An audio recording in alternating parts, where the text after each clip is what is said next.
দাহিয়াতুল কলবির জীবন যদি দেখি, যে মানুষটা কলমা পাওয়া মাত্রই মাটিতে গড়াই গড়াই কাঁদতেছে। ঠিক একজ্যাক্টলি ঘটনা হযরত বিশরা খাফি রাহমাতুল্লাহ আলাইহি, যিনি শরাব পান করে বিভোর হয়ে গেলেন, কিন্তু দাবিতে আমি মুসলমান, আমি ইমানদার, অনেক কিছু, কিন্তু শরাব খাইলেন। ইমানদারের জন্য কি শরাব জায়েজ আছে? তো খাইলেন যে, আবার দাবিও করতেছে। তবে একটা কাজ করে ফেললেন, মাতাল অবস্থায় কোরআন শরীফের একটা পাতা কুড়িয়ে নিয়ে একটা চুমা খেয়েছিলেন। সবাই ঘুমাইলেন, খেয়ে দেখলেন আল্লাহ বলতেছে লা তাখুযু সিনাতু ওয়ালা নাওম, আল্লাহ ঘুমান না। ঘুম আল্লাহকে স্পষ্ট করতে পারে না। আল্লাহ দেখতেছেন শরাবি তামসা। মনোভূত হয়ে গেল, খুশি হয়ে গেলেন আল্লাহ। তৎকালের বিখ্যাত আউলিয়া হযরত হাসান বসরি রাহমাতুল্লাহ আলাইহিকে নির্দেশ দিলেন, ও হাসান, ওই শরাবি খেয়ে আমি আল্লাহর একটা সালাম পৌঁছাই দাও। কাকে পৌঁছাইতো? শরাবি খেয়ে। হাসান বসরি তাজ্জব হয়ে গেলে, তোর বুঝি আর কোনো কামটাপ নাই? এ শরাবিরও সালাম দাও? হাসান, এটা তোমার বিষয় নয়, এটা আমার বিষয়। শরাবি কি করছে তুমি জানো না? আমি জানি। যা, তো যাইয়া পৌঁছাই দিলে। সালাম কার? বাহককে? হাসান বসরি।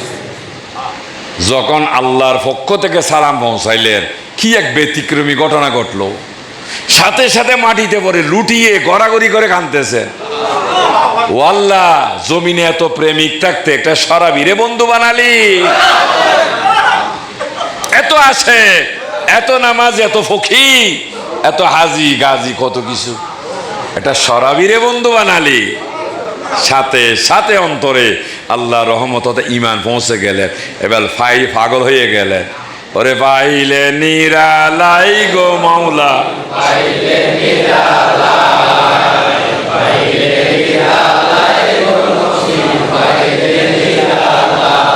আমি ধরতাম তোমায়, চুমা দিতাম রাঙ্গা দুটি পায়, পাইলে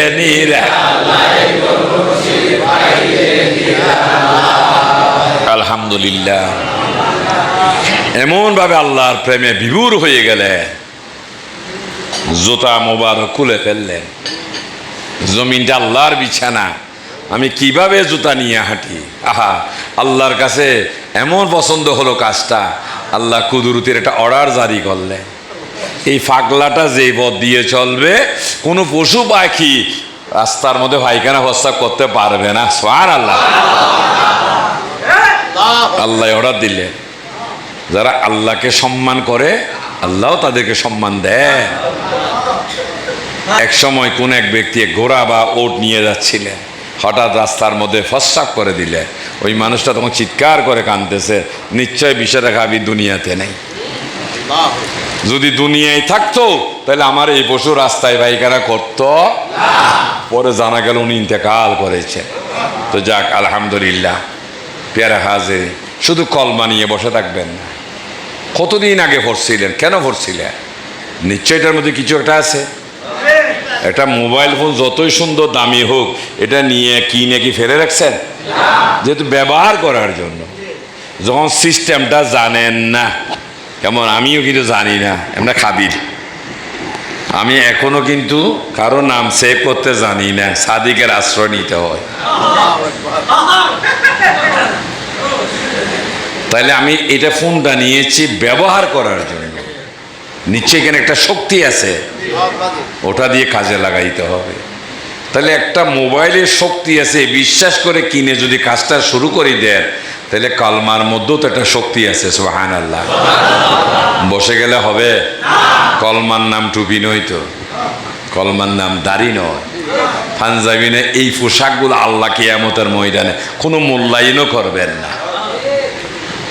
কেমন? ওদিন দাড়িওয়ালা, টুবিওয়ালা, আলখাল্লা আল্লাহ সম্মান হইতো না। সেদিন তারাই সম্মানী। ফাদখুলি ফি ইবাদি ওয়াদখুলি। তারাই সেদিন জান্নাতে প্রবেশ করতে পারবে যাদের সার্টিফিকেট হলো ইবাদতি, আল্লাহর আনুগত্যকারী। সুবহানাল্লাহ।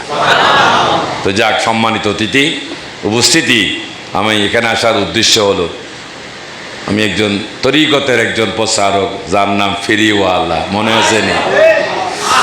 এই কলমাটার ফিরি করতেছি আমি। কলমার ভিতরে কি আছে? যাক, আলহামদুলিল্লাহ, যারা গ্রহণ করেছেন পান্টার নাই পণ্য হয়, পাইছেননি? তাইলে ফাইয়া বসে যাবেন না, কারণ নফসের কাজ করো বসাই দিতে, চালাইতে থাকবে। কয়দিন আগে গাজীপুর থেকে যে ফাতিয়া উপলক্ষে একটা মহিলা আসলো, মাশাআল্লাহ, আমার ডবল হবে। বাবা আজি আমি নামাজ দোয়া পড়তে পারি না, বা আল্লাহ মনে করছিল হিসাব একটু আদর করি কথা হইব, আর যাতে বেড়ি তো বুঝেননি আমার কথা, বেড়ি দেখলে একটু দরদ আসবে না। তো আমি বললাম ডেলি কয়বার খান? হয় 3 বার, এখন থেকে 5 বার খাইবেন। শরীরটারে যা বানাইছেন আরো ডবল বানাইবেন, কারণ কবরের ফোকাগুলো অনেকদিন বুগা, তারা যেন বালা করে খাইতে পারে। হারামজাদি, খাইয়া খাইয়া ভালোবান হইতেছ। যেই মানুষটা খাইতে পারে, এটা মনে রাখবেন, এটা কখনো অসুস্থ হতে, এটা কিন্তু সত্য কথা। আপনাদের জ্বর হইলে আপনারা খাইতে পারেননি, তো খান কেমনে? বুঝা যাচ্ছে অসুস্থ নয়। আর এক মজার ঘটনা, আমেরিকার থেকে তো একটা ছেলেকে নিয়ে আসছে আমার কাছে, বালা নাই না সেই না, থেকে আমেরিকা থেকে। তো মানুষজন যখন আমেরিকা থেকে আসতেছে, একটু আপ্যায়নের দরকার নাই? আমাদের দোতলায় ড্রয়িং রুমে আমি তাদের আপ্যায়নে নাস্তা টাস্তা ব্যবস্থা করলাম, তাদেরকে বসতে খাইতে দিলাম। যেটা রুগী সেটা দেখলাম, একজন সুস্থ মানুষে যেইভাবে বাটিতে খানা নিয়ে খায়, খাইল তো খায়, সব আইটেম তো একটাও বাদ দেয় না। আমি তাকে ট্রিটমেন্ট করতেছি, কেউ জানে না। তো জিজ্ঞেস করলাম, আমাদের তরিকতের এক ছেলে নোয়াখালী শ্যামল, তারে জিজ্ঞেস করলাম, শ্যামল রুগীটা কে? ওই বাজি আমার বাগি না, হয় তুমি রুগী? ও রুগী না? যদি রুগী হয় তোমরা জানো না আমি যে তার ট্রিটমেন্ট করতেছি। একটা সুস্থ মানুষ যে সুন্দর চিন্তা নিয়ে বাড়ি থেকে খানা নিয়ে খায়, ঠিক সেভাবে এক্স্যাক্টলি সেভাবে খেয়েছে, আর একটা আইটেম সে বাদ দেয় নাই, নিশ্চয় সে স্বাদ বুঝেছে। তাহলে এই রুগী করতে গেল, তোরাই রুগী। একটা জিনিস সত্য মনে রাখবেন, যিনি অসুস্থ তিনি কিন্তু খাইতে পারবেন, যে খায় সে কিন্তু অসুস্থ না। কেমন? ওটা হলো নফসানিয়াত। তার নফস তাকে হেজাব দিয়ে, তুমি এই, তুমি সে, তুমি ভাত্তা না, তোর নফসর গোলামি করেছে। ইমান আনছিলেন যে কার গোলামি? কিন্তু করে ফেললেন কি? মাবুদ বাদ দিয়ে তাগুতের গোলামি করেছে না। তাই তরিকত গ্রহণ করার উদ্দেশ্য হলো ওই পীরের কাছ থেকে শক্তি নিয়ে ওয়াজাহিদু ফি সাবিলিল্লাহ, আল্লাহর রাস্তায় আপনাকে চলতে গেলে এখানে সংগ্রাম করতে হবে নফস শয়তানের সাথে। মানুষ শয়তান, জিন শয়তান, ইবলিশ শয়তান হর হামেশা আপনাকে ধোঁকা দিবে, সফল কামি যেন হতে না পারে। তাই এই জন্য পোশাকের নাম ধর্ম নয়, কর্মের নামে হলো। এই টুপি মাথায় না দিলে দরবার আজমের মুরিদ নয়, এই সার্টিফিকেট কেউ দিতে পারবে না। টুপির সাথে দরবারে আজমের সম্পর্ক নয়, কর্মের সাথে দরবারে আজমের সম্পর্ক। কি দরকার টুপি? কিয়ামত পর্যন্ত যদি আল্লাহ আপনাকে হায়াত দেয়, টুপি না দিলেও কালকে কিয়ামতের ময়দানে টুপি কেন পরেন নাই এই হিসাব আল্লাহ চাইবেন না। দাড়ি না রাখলে কিনছে। আরে আমার নানা বড় বুজুর্গ, আমার বাজা কেবলা বলেছে, যেদিন ওনার সাথে আমার সাক্ষাৎ, উনি হ্যান্ডসাম, শার্ট পরা, জ্যাকেট পরা, সাদা লুঙ্গি পরেছেন, মাথায় চুল নাই, দাড়ি কেউ কিছু নাই, চলাচল হলো ইউরোপিয়ান স্টাইলে। কিন্তু উনি যে এত বড় বুজুর্গ,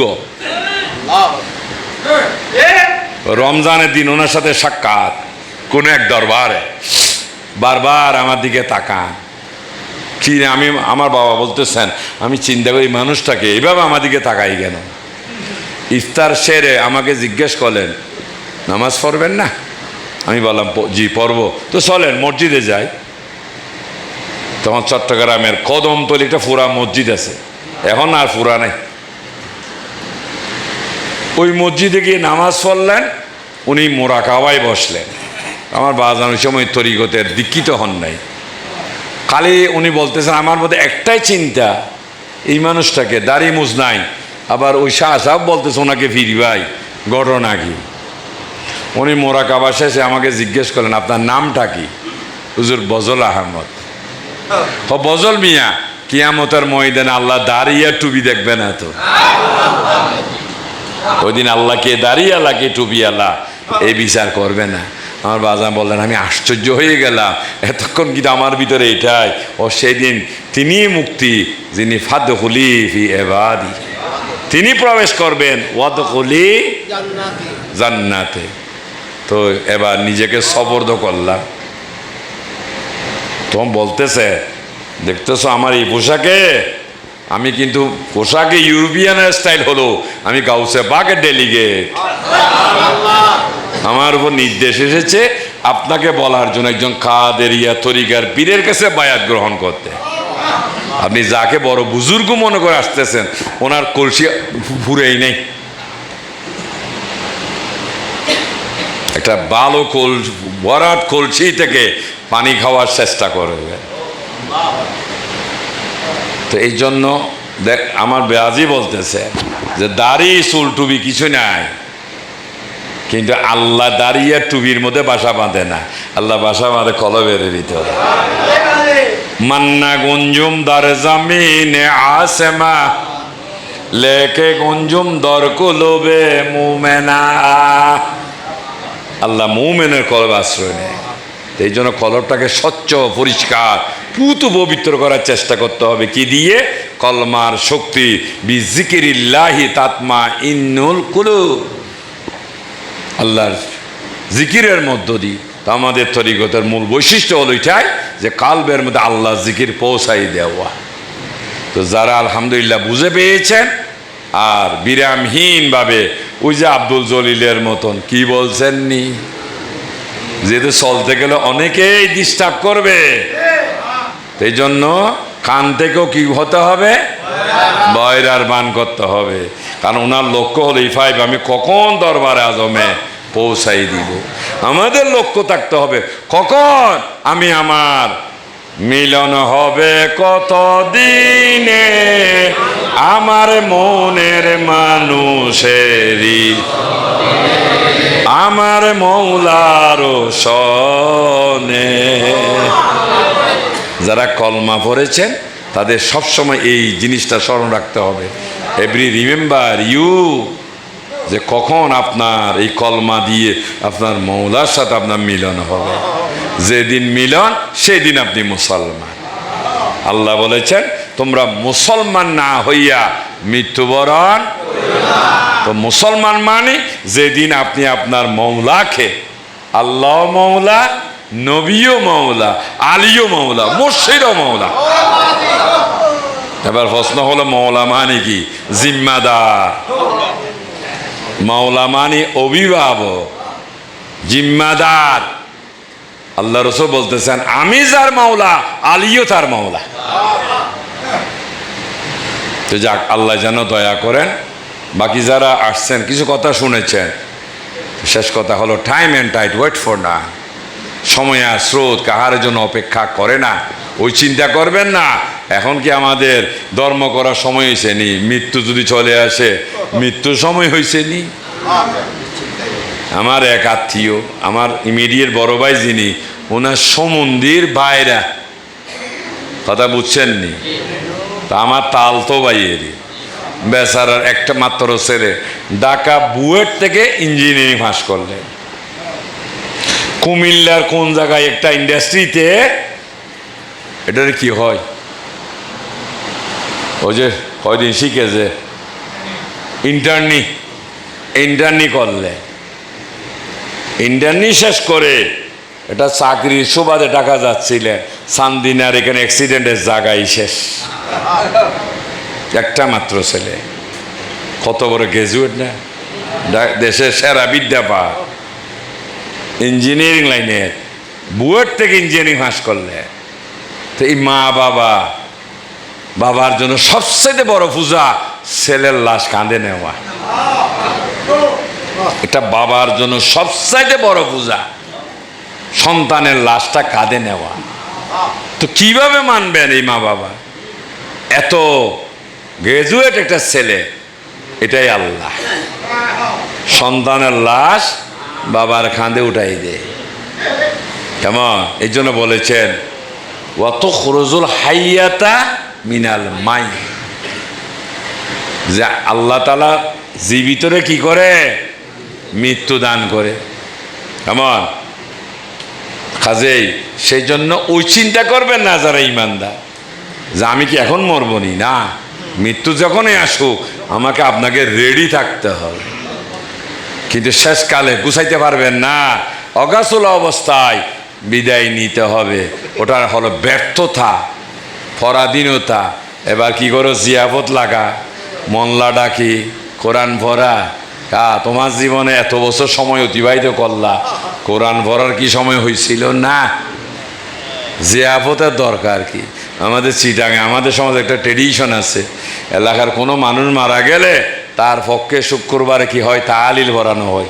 লা ইলাহা ইল্লাল্লাহ, লা ইলাহা ইল্লাল্লাহ 1,25,000 বার বললে একটা তাহালিলের খতম হয়। কেমন? তো এই জীবনটা যে এত বছর অতিবাহিত গেল, কয়েকটা মানুষে মাত্র কয়েক মিনিটে একটা তাহালিল শেষ করলো, আপনার জীবনে এতগুলো বছর অতিবাহিত হলো, আপনাকে তাহালিল করার সময় কি হয়েছিল? না। তাহলে আজকে জীবন কি পরমুখাপেক্ষী নয়? আরেকজনের মৌত আসলে এই কবরে ঢুকলেন না। আল্লাহ বলতেছেন ঈমানদার কারো মৌতাজের দরকার, স্বাবলম্বী হয়ে ঢুকো, ওটা হলো মুসলমানিত্ব। এই জন্য আমাদের জীবনে আল্লাহ বানাইলেন এত সুন্দর করে আল্লাহর এবাদত করার জন্য। এবাদত উদ্দেশ্যে ঈমান এবং ইসলাম গ্রহণ করেছি। তাহলে এবাদত করে যদি বাড়তি কিছু করে বেশি টাকা পাই, ওই চাকরি ওভার টাইম করলে কি অসুবিধা আছে? তো তরিকত মানে ওভার কিছু করা। ফজরের নামাজের পর আমরা কিছু কোরআন সুন্নাহর আলোকে এবাদত বন্দিগি করি, সেটার দ্বারা কি লাভ হয়েছে না লস হয়েছে? আলহামদুলিল্লাহ। বাদে মাগরিবের নামাজের পরে আমরা কিছু ওভার অর্থাৎ নফল আবাদত করি, যেটাকে ফাতিহা শরীফ বলি, মোরাকাবা করি, জিকির আজকার করি। এটা পরে কি ক্ষতি হয়েছে না লাভ হয়েছে?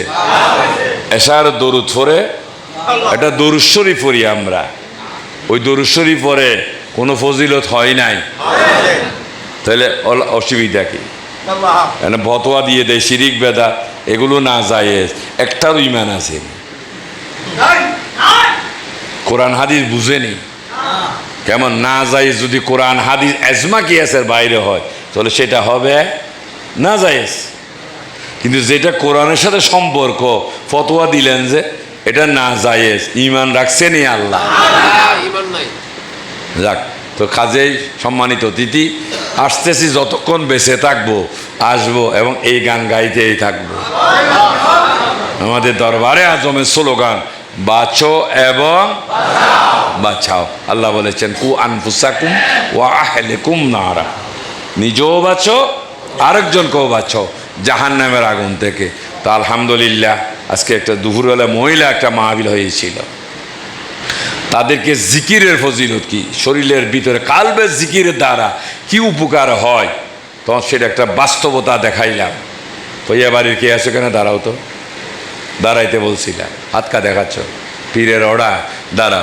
এই যে ওনাদের এরিয়াতে একজন মুরব্বী ছিলেন, বসেন, নাম হলো হাজি আব্দুল মালেক, চিনেন তো? দরবারে মাহফিলে গেলে বেচারা আস্তে আস্তে করে গিয়ে এই স্টেজের এক কোনায় উঠে বসে থাকতে দেখতাম, ওজোর দরাই কানতে। আর সবসময় বলতাম, বাজি রে আমি জোয়ান কালে কেন আপনাকে পাইলাম না। আলহামদুলিল্লাহ। জিকিরটা কি? আল্লাহ যে নিশ্চয়তা দিয়েছেন, বিজিকিরিল্লাহি তাতমাইন্নুল কুলুব। এই মানুষটা মারা যাওয়া 6 মাসের পরে ঘটনা ঘটলো। ওনার কবরটা হচ্ছে টিনের চালের ফানি পড়ে কবরটা ভেঙে গেল। আল্লাহ, ঠিক না? 6 মাস পর তথ্যা জালাস কবরে দেখা যাচ্ছে, কাফনে দাগ পর্যন্ত লাগানে। আল্লাহ, 6 মাস পর এই ঘটনা ঘটেছে। আমাদের কিছু বিরুদ্ধবাজন আছে না, আরে বেটা সূর্যের উদয় দেখলো তো পেঁচা মুখ বার করবেই। সূর্যের উদয় দেখলে, কারণ পেঁচার অবস্থান দিনে, তার যত ভালোবাসা রাতে, তো দিনে যখন সূর্য উদয় দেখে দেখবে করে থাকে রাগ আমাদের উপর না, সূর্যের উপরে। তো এই জন্য প্রবাদ হলো সূর্যের উদয় দেখলে পেঁচা মুখ ভার করবেই, তাই বলে কি সূর্যের উদয় হবে না? আমাদের কিছু তরিকতের অবস্থা দেখে ভিন্ন তরিকতের মানে হিংসায় জলে পুরে মরলে, যখন বাস্তব তরিকা দেখা গেল হয় তাড়াতাড়ি মাটি চাপা দাও। একজন মহিলা, আল্লাহ রহমত করুক তাকে, বীরের বেশে কাজ করলে, আমি বললাম না মাটি চাপা দেওয়া যাইতো না, আমরা বন্ড, আজকে প্রমাণ হয়ে যাক বন্ডরা কবরে কেমনে থাকে। রোজিনা নাম, বলতেছে বাবাজি কি শক্তি আল্লাহ আমাকে দিলে, আমি পাকঘরে টিনগুলো ফাট ফাট করে টান দিয়ে খুলে এনে কবরের উপর দিলাম, পানি যেন না ঢুকে। এমনও পানি ঢুকে নাই, কি মহিমা আল্লাহ আর কি জানে, কবর ভাঙছে কিন্তু কবরে পানি ঢুকে নাই।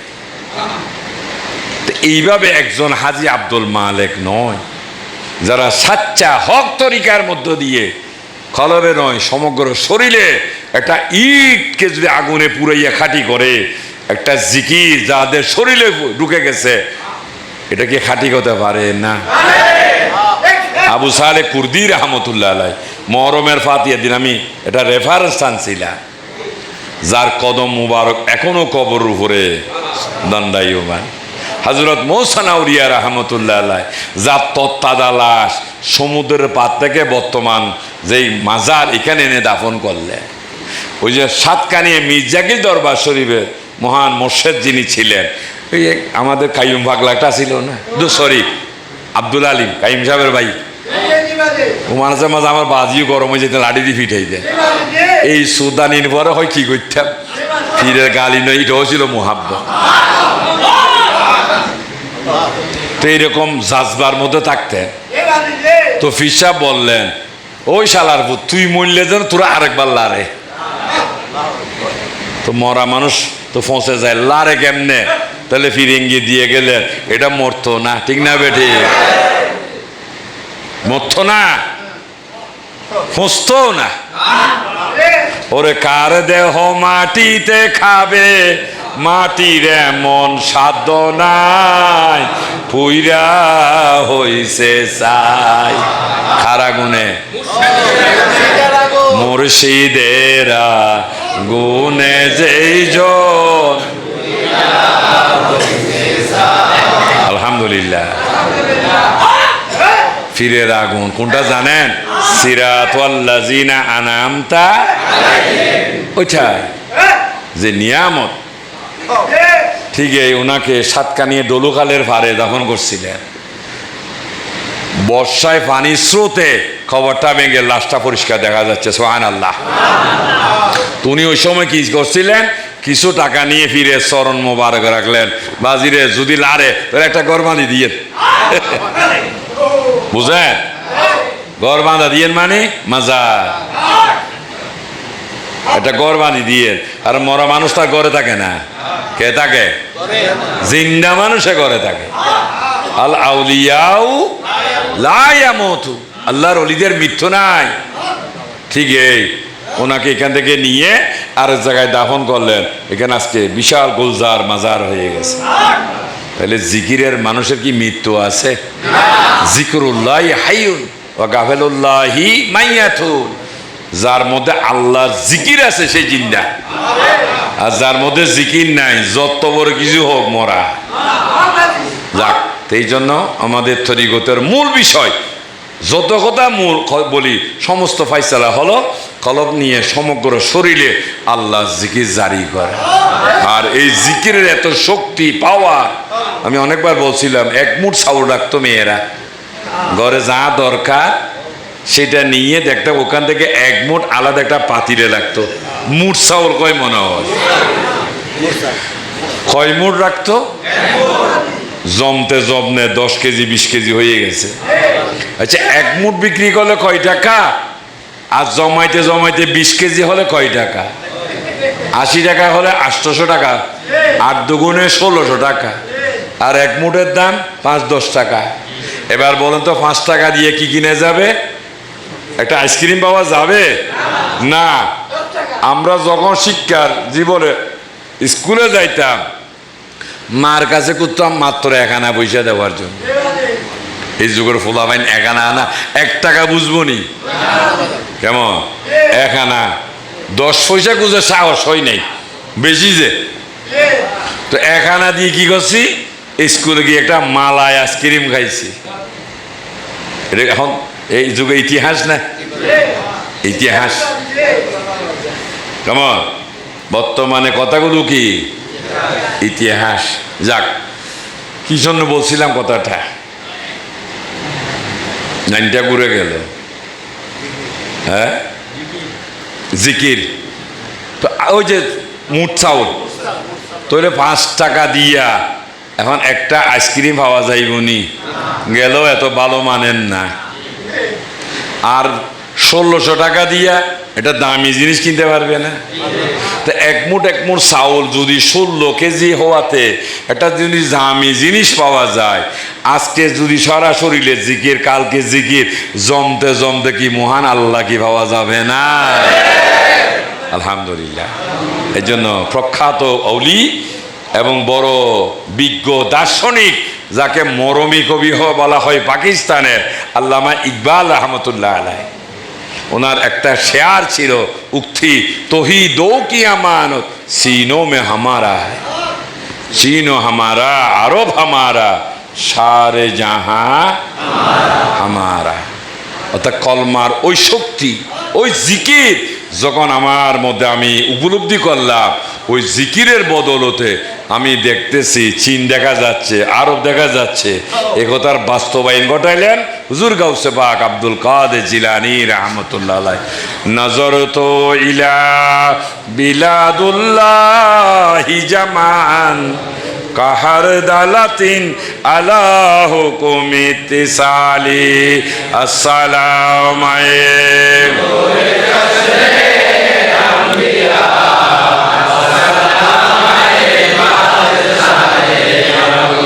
মারহাবা ইয়া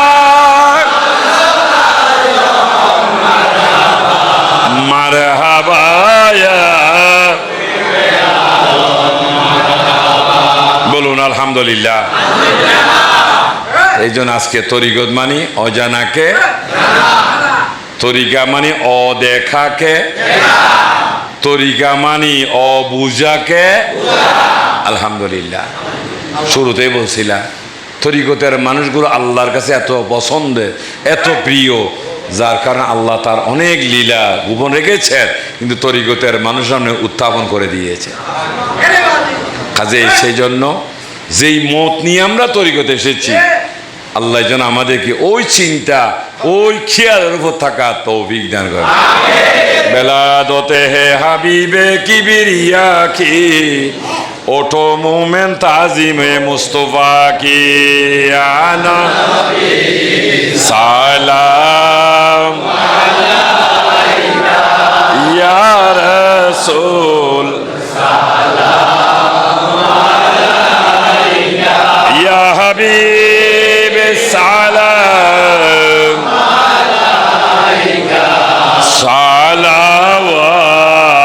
সালাওয়াতুল্লাহ। ও গো নবী দরদি, নবীজি আমার নবী গো, কে বলে আপনি দূরে আসেন যে হৃদয় জুড়ে, দেখা দেন পরদা দেখিতা নয়ন বরিয়া।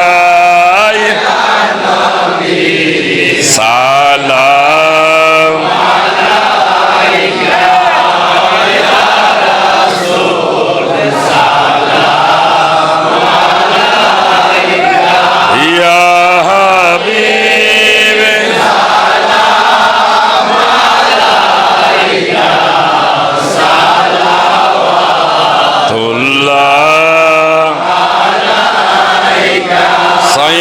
সাইয়্যিদি ইয়া রাসূলাল্লাহ ইয়া রাহাতিল আশিকিন मैं गुलामे मुस्तफ़ा हो मेरे हालती न पूछो मेरे दिल बनाए काबा मेरे जिगर बनिए मदीना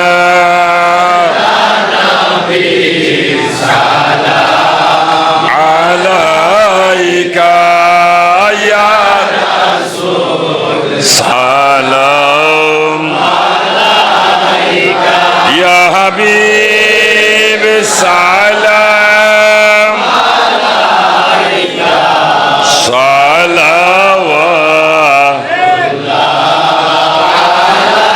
अलैका सय्यदी या रसूल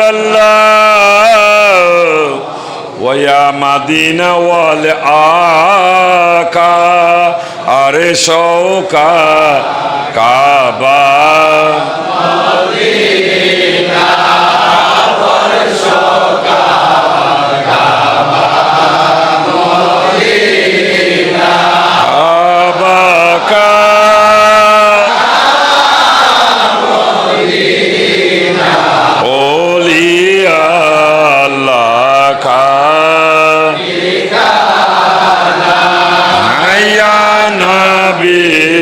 सलाम अलैका या रसूल सलाम अलैका या हबीब सलाम अलैका सलावतुल्लाह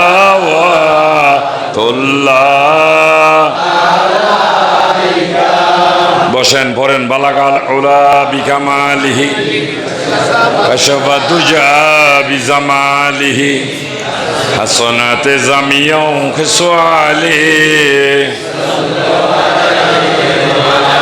রাত ও দিন পড়তে হে দরুদ কত খুদানে আরশ পর এক হাবিবি কি নামে পড়ে मुस्तफा के नाम पर बलगल उला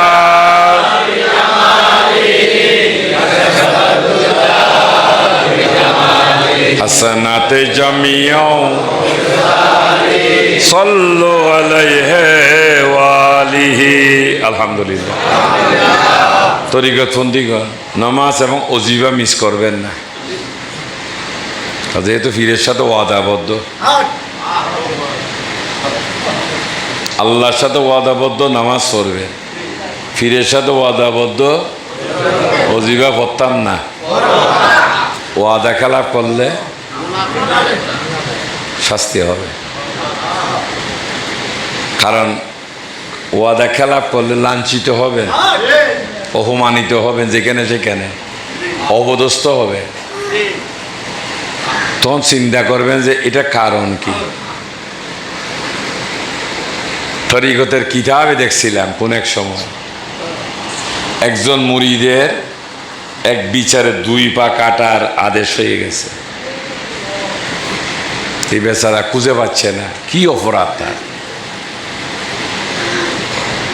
এই চিন্তা করতে করতে শেষ পর্যন্ত খুঁজে পাইলেন উনি একদিন ওনার পীরে জায়নামাজ পড়াইছিলেন সেই জন্য অনুতপ্ত হয় নাই তার যা শাস্তি হল আজকের এই অবস্থা তা আপনিও যখন অপদস্থ অপমানিত হবে লাঠি সোটা গেটি গোষ্ঠী নিয়ে তাকে হামলা না করে চিন্তা করবেন যে এই দশা হলো কেন যদি তরিকতওয়ালা সম্মানী হয় অসম্মান কেন হলো একটা তরিকতওয়ালা আর একটা তরিকতের বেশদারি পার্থক্য আছে কি না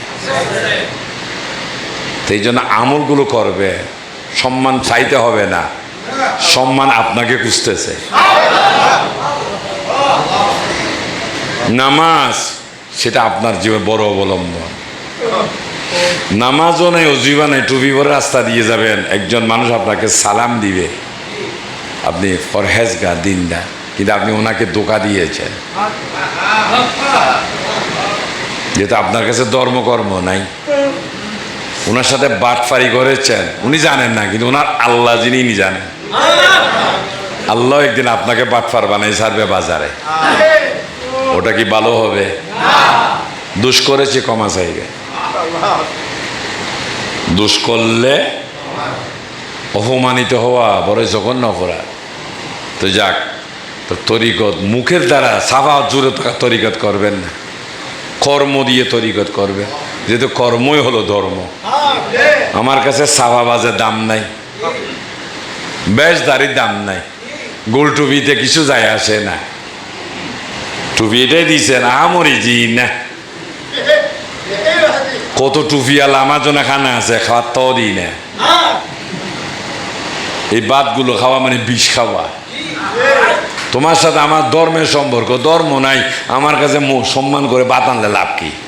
কত ফিরের কত মুড়িদের বাতও খাই না আমি, এত ফিরি দামি করি না।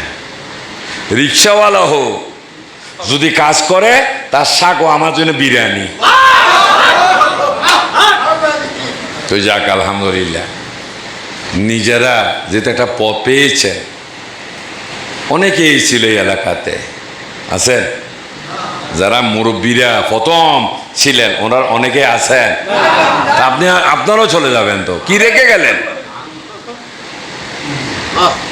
ওই মুরব্বীদের চেষ্টায়, সফলতায় আজকে আপনি তরিকত পেয়েছেন। আপনি কার জন্য কি রেখে যাচ্ছেন? কাজে সেটার দিকে খেয়াল রাখবে। সবাই একজোট হয়েছে তরিকতের বিরুদ্ধে।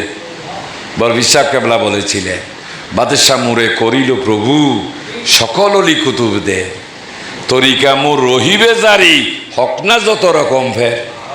যত ফেরকা বাইর করো, আমার তরিকত সূর্য ডুবাই দেওয়া পারবা না। এই জন্য তরিকত গ্রহণ করা, তরিকা রক্ষা করা এক জিনিস না। কেমন? তো কাজে যখন প্রেমের বাজারে ঢুকছে, একদিন যেন আপনিও হন লাইলি আর মজনু। আপনাকে হতে হবে মজনু, আর মাওলারে বানাইতে হবে লাইলি। যাক, আল্লাহ যেন দয়া করে কাজগুলো করবে।